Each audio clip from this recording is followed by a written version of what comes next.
Salut à tous, petite présentation du drone Hobson H501S qui existe en différents coloris. Donc là nous sommes sur le modèle noir-or. Donc le H501S existe en deux versions, la version standard comme celui-ci ou en version advanced avec une télécommande un petit peu plus grande et surtout des antennes extérieures qui permettent d'augmenter la portée du drone.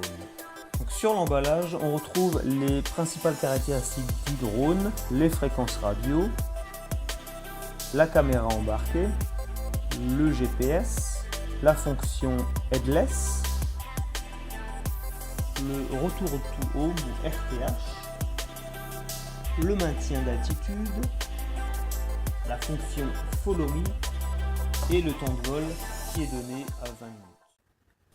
Passons ensemble à l'ouverture de la boîte. On y retrouve en partie supérieure trois petites boîtes contenant les différents accessoires ainsi que le corps du drone. Tout est parfaitement bien calé. La boîte permet même d'être utilisée en valise de transport. Dans la partie inférieure, on y retrouve la télécommande ainsi que la notice d'utilisation en anglais. Cette boîte contient le pare-soleil pour la télécommande. Il ne me reste plus qu'à monter les 4 hélices pour réaliser le premier vol. Les hélices sont très bien repérées en fonction du sens de rotation par les lettres A ou B.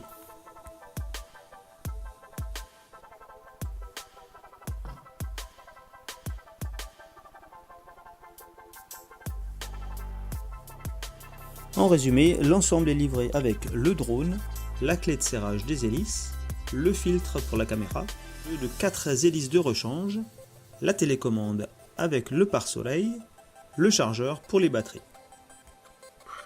Dans la télécommande, nous retrouvons une batterie de 1400 mAh, bien plus pratique que les piles. La batterie du drone lui-même est de 2700 mAh, permettant une durée de vol de 15 à 20 minutes. Une carte SD non fournie peut être insérée dans le drone pour enregistrer les séquences de vol. Le chargeur des batteries est livré complet, c'est-à-dire il suffit de le brancher sur le secteur.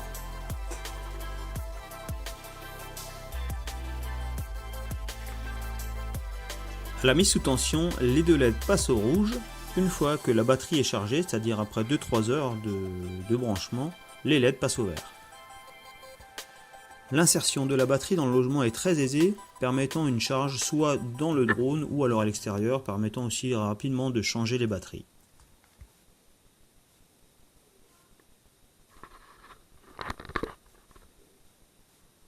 Passons au test en extérieur.